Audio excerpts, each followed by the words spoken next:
तो पिछले पार्ट में हमने देखा था कि सेमीफाइनल का आखिरी राउंड जिसमें tank sect versus Holi spirit sect की फाइट होनी थी वो शुरू हो चुका था।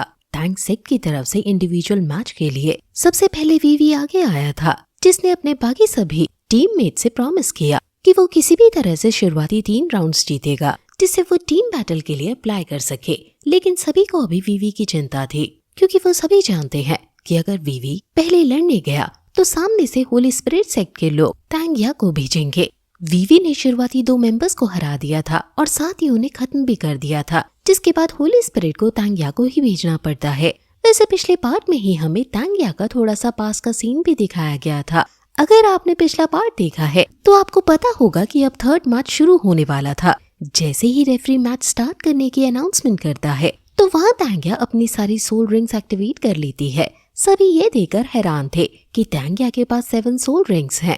वैसे अब इस पार्ट की स्टार्टिंग भी इसी के आगे से होती है। हम देखते हैं कि तांग्या ने तुरंत ही अपनी वही डार्क ब्लू सिल्वर ग्रास का इस्तेमाल करते हुए कुछ वेब्स क्रिएट करना शुरू कर दिए थे। इन वेब्स के थ्रू वो वीवी को अपने करीब आने से रोक रही थी। वीवी असल में हमला नहीं कर रहा था, बल्कि वो पूरी स्पीड के साथ तांग्या के नजदीक आने की कोशिश कर रहा है, जिससे वो उसे होश में ला सके या फिर अपनी पुरानी यादें वापस याद दिला सके। लेकिन तांग्या ऐसा होने ही नहीं दे रही। वो कोशिश कर रही थी कि उन वेब्स के थ्रू वीवी को वहीं पकड़ पाए और फिर उसे एक जगह पर कैद कर पाए। लेकिन वीवी की स्पीड भी तेज है। अभी तांग्या की टीम यही बात कर रही थी कि वीवी अपनी पूरी पावर का इस्तेमाल नहीं कर रहा, वरना वो उन वेब्स को डिस्ट्रॉय कर सकता है। वो अभी ऐसा इसलिए कर रहे हैं क्योंकि उन्हें डर है कि वीवी अपनी पावर का इस्तेमाल नहीं करेगा, क्योंकि वो तांग्या पर हमला नहीं कर सकता, लेकिन उसे अपनी पावर का इस्तेमाल करना पड़ेगा क्योंकि तांग्या बहुत ही ज्यादा ताकतवर हो चुकी है। अचानक ही तांग्या ने एक प्रिजन टाइप वेब क्रिएट की, जिससे वीवी के सामने एक दीवार आ गई। वीवी उस दीवार को डॉज कर लेता है, लेकिन वो वेब्स उसे पूरी तरह से कवर कर रहे थे और अब वहाँ से भागने की जगह भी नहीं थी। इसलिए वीवी को थंडर ड्रैगन पंच का इस्तेमाल करना ही पड़ता है। वैसे उसने इस पंच का इस्तेमाल उन वेब्स के ऊपर किया है, न कि तांग्या के ऊपर। उसके इस पंच से वो सारे वेब्स डिस्ट्रॉय होते जा रहे थे। ये चीज वीवी के लिए एक प्लस पॉइंट थी। अब उन वेब्स को डिस्ट्रॉय करते हुए वो उसी ड्रैगन स्पिरिट का यूज तांग्या की तरफ करता है, जिससे तांग्या इस तरह के वेब्स और क्रिएट ना करे। लेकिन तांग्या अपने ओरिजिनल फॉर्म में आ चुकी थी, मतलब उसने अपने वही इविल सोल मास्टर वाले कपड़े हटा दिए, क्योंकि अब वो भी पूरी पावर का इस्तेमाल करने वाली है। वो तुरंत ही अपनी थोड़ी सी ही एनर्जी से वीवी के थंडर ड्रैगन स्पिरिट को हटा देती है और फिर से वहाँ जमीन से वही वेब्स बाहर निकलने लगती हैं। इस बार फर्क बस इतना था कि अब वो बैटल एरिना तांग्या का डोमेन बन चुका था। वहाँ इविल एनर्जी फैल चुकी थी और हर तरफ से वही वेब्स निकलते हुए आ रहे थे। वीवी इनके बीच घिर चुका था और वो वेब्स किस किस डायरेक्शन से उस पर हमला कर रहे थे, इस चीज को नोटिस करने का उसके पास समय ही नहीं था। इसलिए वो बस पूरी रफ्तार से यहाँ वहाँ भागना शुरू कर देता है। अभी उसे सामने तांग्या दिख रही थी। वैसे भले ही वीवी तांग्या को याद ना हो, लेकिन अभी वीवी को तांग्या वही पुराने वाली दिख रही है, इसलिए वो तुरंत ही उसकी तरफ बढ़ता है। लेकिन बिना अपनी पावर को एक्टिवेट किए हुए यू हाउ भी अभी ये देखकर हैरान था, क्योंकि इस तरह से वीवी को सीरियस चोट आ सकती है। तांग्या उसकी तरफ हमला करती है, लेकिन वीवी उसे पीछे हटा देता है। इससे वीवी तांग्या के डोमेन से निकल चुका था। अभी भी तांग्या अपनी स्पीड का इस्तेमाल करते हुए वीवी के पीछे आकर हमला करने लगी थी, लेकिन वीवी बस उसके हमलों से बच रहा था। वैसे यहाँ तांग्या ने अपने उन वेब्स के थ्रू एक तलवार टाइप का वेपन क्रिएट कर लिया था, जिससे वो हमला कर रही है। लेकिन वीवी सिर्फ उसके हाथ को हटा रहा था, जिससे कि वो अटैक उसे ना लगे, क्योंकि वो तांग्या को खुद एक जगह पर रोकना चाहता है। तांग्या फिर से पीछे आकर उस पर हमला करती है, लेकिन वीवी भी इस बार अपने थंडर ड्रैगन को बाहर निकालकर उस पर हमला करता है। अभी तांग्या को भी ये था कि वीवी उस पर हमला करेगा, लेकिन तांग्या जैसे ही वीवी के नजदीक आई तो वीवी ने उसका हाथ पकड़ लिया, जिससे वो तांग्या के वेपन को रोक सके। पर तांग्या दूसरे हाथ से हमला करने वाली थी। इतने में ही वो थंडर ड्रैगन तांग्या के पीछे आ गया। वो अभी अपनी एनर्जी से तांग्या पर हमला कर देता, लेकिन वीवी ने अपनी पावर को रोक लिया और थंडर ड्रैगन को हटा दिया। ये चीज देखते हुए तांग्या भी हैरान थी। अचानक ही उसके हाथ का वो वेपन भी गायब हो गया। सभी ये देखकर शॉक हो रहे थे, लेकिन अचानक ही तांग्या ने एक दूसरा स्पीयर समन करते हुए उसे वीवी के चेस्ट में मार दिया। ये जो स्पीयर था ये वीवी के चेस्ट से आर पार हो चुका था।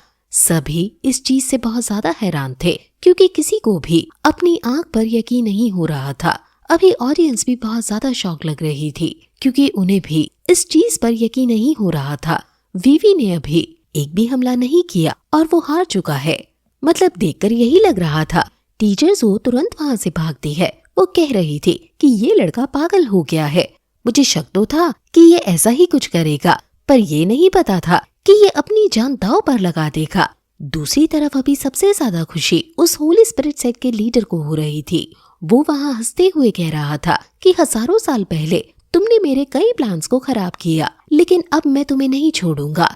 ऐसा वो मिस्टर मू के लिए कह रहा है, लेकिन वो वीवी को इसलिए मरता देखना चाहता है क्योंकि मिस्टर मू की सारी पार्ट्स अब वीवी के पास है। इसलिए वीवी फ्यूचर में चलकर उसके लिए खतरा बनता, लेकिन अब वो खतरा शायद रास्ते से हटने वाला है। वैसे वहाँ बैटल एरिना में जब तांग्या ने वीवी को वो स्पेयर मारा तो वीवी ने स्पेयर पकड़ लिया था, लेकिन फिर भी वो उसकी चेस्ट से आर पार हो चुका है। अभी इस कंडीशन पर वीवी को तुरंत ही उस वेपन को लेकर पीछे हट जाना चाहिए, लेकिन वो अपना हाथ हटाकर आगे बढ़ने लगता है। अभी तांग्या ने उस वेपन को पकड़ रखा है, इसलिए जैसे जैसे वीवी आगे बढ़ रहा था वो वेपन उसके बॉडी के आर पार होते जा रहा था। ये चीज देखकर सभी और ज्यादा हैरान थे। वैसे इधर वीवी जो कि बैटल एरिना में आगे बढ़ रहा है, उसे सामने वही पहले की तांग्या देख रही थी जिसे उस डार्क ब्लू सिल्वर ग्रास में पूरी तरह से कवर कर रखा है। अभी वीवी तांग्या से कह रहा था कि क्या तुम्हें याद है जब हम पहली बार मिले थे? तुम्हें वो समय तो याद ही होगा जब तुम्हें लगता था कि ये बार किसी काम की नहीं, लेकिन आज देखो तुम इसके कारण कितने ज्यादा ताकतवर बन चुकी हो। अभी जब वीवी ये सब बातें कर रहा था तो उसे अपना और तांग्या का वो पुराना समय भी याद आ रहा था। शायद तांग्या को भी वो चीज याद आ रही है क्योंकि जैसे ही वीवी ने आगे बढ़ना शुरू किया तभी से वो वैसे ही खड़ी हुई है जैसे पहले खड़ी थी। वो अपनी जगह से एक मंच भी नहीं हिली। वैसे तभी वीवी उससे माफी मांगता है। वो कहता है कि ये मेरी गलती है, मैंने तुम्हें तब जाने दिया। अगर मैं तुम्हें तभी ढूंढ लेता तो ऐसा कुछ भी नहीं होता, लेकिन अब मैं तुम्हें कभी खुद से दूर नहीं जाने दूंगा। वो तांग्या को याद दिलाता है कि उन दोनों ने एक दूसरे से प्रॉमिस किया था कि वो टैंक सेट को फिर से खड़ा करेंगे। वो तांग्या को बताता है कि टैंक सेट फिर से बन चुका है, अब उसे जरूरत है तो सिर्फ तुम्हारी। अभी इतना कहते कहते वीवी तांग्या के बहुत नजदीक आ चुका था। वो उसके चेहरे पर से उस डार्क ब्लू सिल्वर ग्रास को हटाता है और उसे गले लगा लेता है। अभी तांग्या की आंखें खुली हुई थी।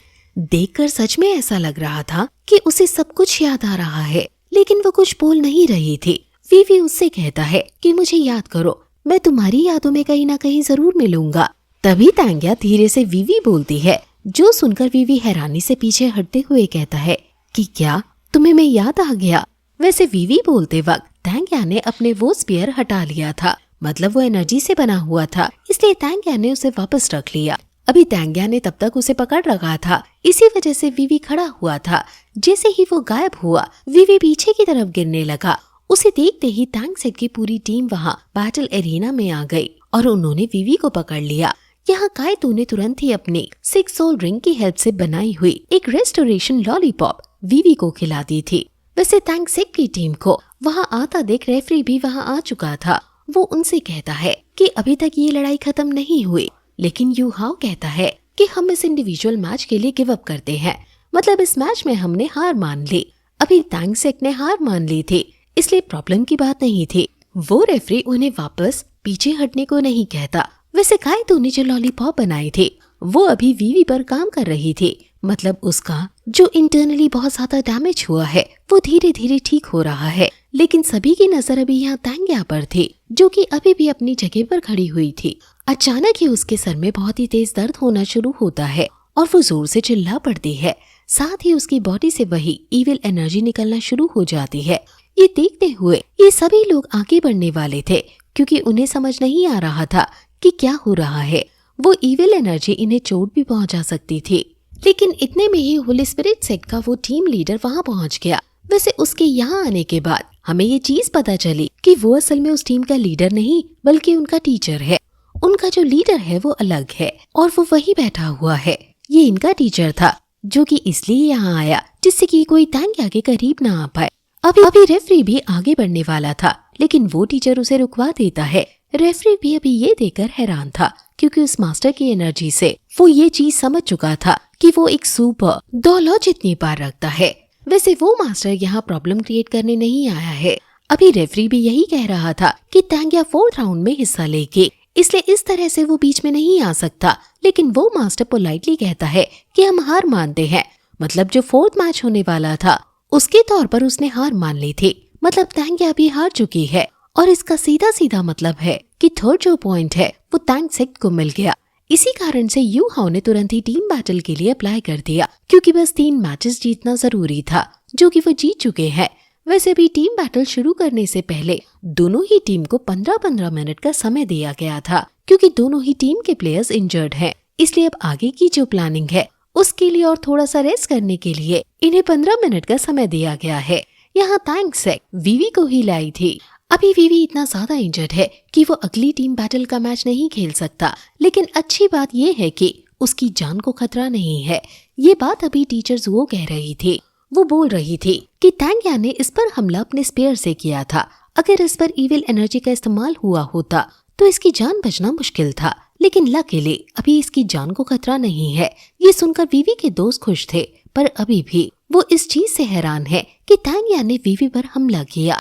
जू शेंसी कह रहा था कि क्या तांग्या को कुछ भी याद नहीं, जिस पर यू हाउ कहता है कि नहीं, ऐसा नहीं हो सकता, क्योंकि अगर तांग्या को कुछ भी याद ना होता तो शायद अभी भी वीवी जिंदा ना होता। तांग्या तब चाहती तो वीवी को मार सकती थी, लेकिन शायद उसे अपनी पुरानी यादें वापस मिलने लगी। इसी कारण से उसने वीवी को कुछ नहीं किया और इसी वजह से उनकी टीम का वो टीचर तुरंत तांग्या को वहाँ से ले गया।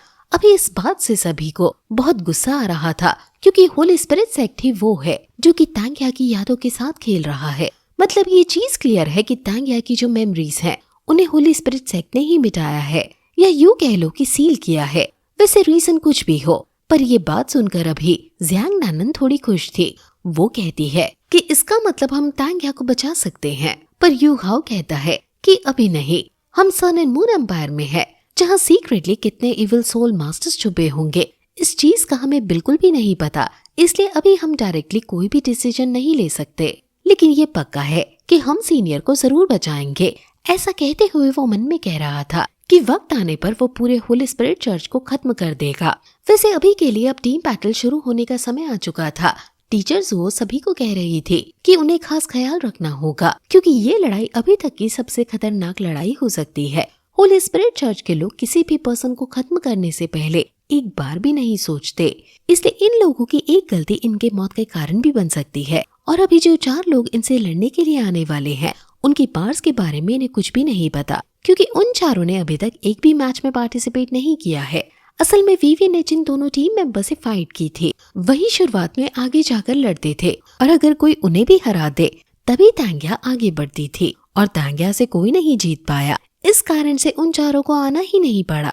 इसका मतलब वो चारों होली स्पिरिट सेक्ट की टीम के सबसे पावरफुल मेंबर्स हैं। वैसे उन चारों के नाम भी हमें बताए जाते हैं। उनका जो लीडर है उसका नाम यान फेंग है, दूसरा है तान यांग, तीसरा लू गेंग और चौथा गुयू। वैसे रेफरी ने दोनों ही टीम्स को बैटल एरिना में आने का कह दिया था। अभी वीवी को चोट लगी हुई है, इसलिए टैंक सेट की तरफ से बाकी 6 मेंबर्स जा रहे हैं, और वहाँ सामने से होली स्पिरिट सेट के सिर्फ 4 ही मेंबर्स आ रहे हैं, क्योंकि तो मारे जा चुके हैं और तांग्या इस हालत में नहीं कि वो लड़ पाए। इसलिए बाकी चारों अभी इस सिचुएशन को संभालेंगे। अभी यहाँ आने से पहले उस टीम का वो टीचर यान फेंग से कह रहा था कि बहुत टाइम से तुमने फाइट नहीं की, अब यही सही समय है अपनी पार सभी को दिखाने का। मैं तुम पर भरोसा करता हूँ, इसलिए मुझे निराश मत करना। इस पर यान फेंग भी हाँ करता है, और फिर वो चारों वहाँ बैटल एरिना में जाते हैं। अभी यान फेंग सबसे आगे था और उन्होंने एक स्क्वायर टाइप फॉर्मेशन बनाया था। सबसे आगे यान फेंग है, फिर पीछे 2 दूसरे टीम मेंबर्स और आखिरी में गुयू, जो कि सबसे लास्ट खड़ा हुआ है। अभी यू हाउ उनकी टीम को देखते हुए अपनी टीम से कह रहा था कि ये टीम इतनी भी ज्यादा कमजोर नहीं होगी। भले ही हमें सिर्फ 4 लोगों से लड़ना है, लेकिन इन चारों की पार हमारी पार से कहीं ज्यादा है, क्योंकि अभी तक हम इनकी पार के बारे में ज्यादा नहीं जानते। अपनी सोल डिटेक्शन की मदद से यू हाउ ये चीज जरूर समझ चुका था कि यान फेंग के पास जो भी स्पिरिट है वो अटैक और डिफेंस टाइप के पैटर्न्स जानती है। इसका मतलब वही सबसे मेन खतरा बनेगा, और वो सबसे आगे भी है।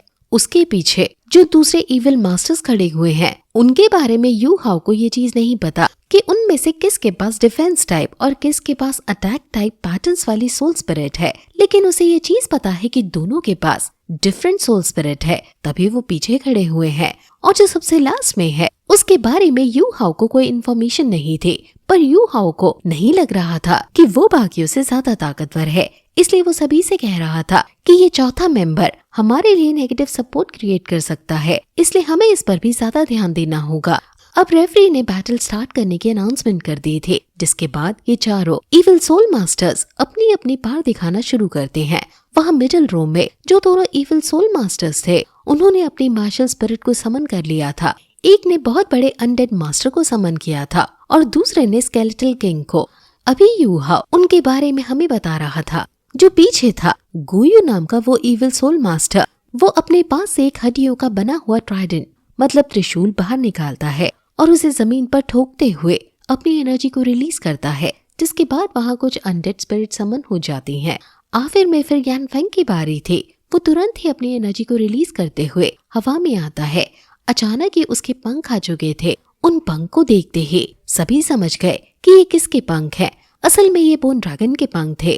अभी ये चीज देखने के बाद सभी लोग बहुत ज्यादा हैरान थे, क्योंकि अगर आपने सोल लैंड 1 को अच्छी तरह से फॉलो किया है तो आपको पता होगा कि बोन ड्रैगन की मार्शल स्पिरिट सबसे पहले गू रोंग के पास थी, और गू रोंग एक टाइटल डॉलू थे जिन्होंने 7 ट्रेजर ग्लेसेड टाइल क्लैन की फाइट के दौरान अपनी जान को सैक्रिफाइस किया था। अभी उनकी मार्शल स्पिरिट को एक इविल सोल मास्टर के पास देखकर ऑडियंस जोर जोर से चिल्लाने लगे थे। सभी बहुत गुस्से में थे और ये चीज अभी तियान रेन भी देख रहा था। वो मन में सोचता है कि होली स्पिरिट सेक्ट बहुत पावरफुल है। उनके पास ऐसे कई बेहतरीन पैतरे हैं जिनके बारे में मैंने अभी तक सोचा भी नहीं है, लेकिन लोगों के बिहेवियर को देखते हुए मैं किसी भी कीमत पर होली स्पिरिट चर्च को इस कंपटीशन में जीतने नहीं दे सकता। वैसे अब वहाँ फाइट स्टार्ट हो चुकी थी, इसलिए वो इविल सोल मास्टर्स अपनी अपनी मार्शल स्पिरिट को आगे भेजते हैं, लेकिन इधर कायतू भी अपने सारे सोल कैनन्स को एक्टिवेट कर लेता है। उन्हें लगा था कि नॉर्मली कायतू उनकी तरफ हमला करेगा, जिसे वो किसी भी तरह से डॉज करते या फिर उन अटैक्स को डिस्ट्रॉय करते, पर कायतू ने अपने सारे वेपन्स जू शेंसी की तरफ मोड़ दिए, जो देखकर वो अनडेड और स्केलेटन किंग दोनों ही अपनी जगह पर रुक गए थे। असल में उन्हें उन दोनों इविल सोल मास्टर्स ने ही रोक लिया, क्योंकि उन्हें भी ये चीज समझ नहीं आई। साथ ही अभी ऑडियंस भी हैरान थी, क्योंकि किसी को भी यकीन नहीं हो रहा था कि अपना ही टीम मेंबर अपने ऊपर हमला कर सकता है। पर यहाँ इनकी प्लानिंग कुछ और थी। असल में बैटल शुरू होने से पहले ही यू हाउ ने सभी को बताया था कि ये चारों ताकतवर हैं, लेकिन हमें सबसे पहले उसे टारगेट बनाना होगा जो कि इन चारों में सबसे कमजोर होगा। अभी जब यू हाउ ने बाकी तीनों के बारे में बता दिया था, उसके बाद 4th नंबर वाले के लिए उसने कहा था कि यही सबसे कमजोर है और ये हमारे लिए नेगेटिव सपोर्ट का काम करेगा, इसलिए हमें सबसे पहले इसे ही टारगेट बनाना है। अभी जैसे ही कायतू ने अपनी सभी कैनन्स जू शेंसी पर एक्टिवेट की, तो जू शेंसी ने खुद को उस चौथे इविल सोल मास्टर मतलब गू के साथ रिप्लेस किया। ये चीज देखकर बाकी तीनों इविल सोल मास्टर्स भी हैरान थे और खुद गुयू भी हैरान था। उसे अभी कुछ भी समझ नहीं आया था। अचानक ही कायतू ने हमला कर दिया और साथ ही ज़्याओ ज़्याओ ने भी अपनी फर्नेस से अटैक कर दिया। अभी दोनों ही फिजिकल अटैक थे, लेकिन अचानक ही हम देखते हैं कि गुयू ने उन सब अटैक्स को अपनी बॉडी पर झेल लिया। असल में उसकी बॉडी फिजिकल अटैक्स के लिए इम्यून है, मतलब उसे फिजिकल अटैक से कुछ नहीं होता, और ये चीज अभी टैंक सेट को नहीं पता थी। इस कारण से वो भी हैरान थे, क्योंकि उन्होंने उस इविल सोल मास्टर को बीच में बुला लिया है। साथ ही जू शेंसी वहाँ उन इविल सोल मास्टर्स के बीच पहुँच चुका है। वो तीनों भी अभी सीधा जू शेंसी को टारगेट बना रहे थे। यहाँ पर वो अनडेड और स्केलेटन किंग दोनों ही आगे बढ़कर जू शेंसी पर हमला करना शुरू कर देते हैं। इसी बीच यू हाउ यहाँ वैंग टोंगर को ऑर्डर कर देता है कि गुयू वो संभाले, क्योंकि जू शेंसी उस सिचुएशन से निकल सकता था। वहाँ जू शेंसी ने तुरंत ही अपनी शील्ड के क्लोन्स क्रिएट करते हुए अपने ज़्वान वू टर्टल स्पिरिट को बाहर बुला लिया, और इस तरफ यू हाउ के ऑर्डर मिलने के बाद वैंग टोंगर ने भी तुरंत ही अपनी लाइट एट्रीब्यूट को एक्टिवेट कर लिया और तुरंत गुयू पर हमला करते हुए उसे सीधा सिर पर हिट किया, जिसके कारण गुयू नीचे गिर चुका था और अब वो अपनी पावर का इस्तेमाल नहीं कर सकता, मतलब वो बेहोश हो चुका है। और इसका मतलब यही है कि जो चीज यू हाउ करना चाहता था वो हो चुकी है। अभी बस जू शेंसी को उस जगह से बाहर निकालना है और उन तीनों पर अटैक करना है।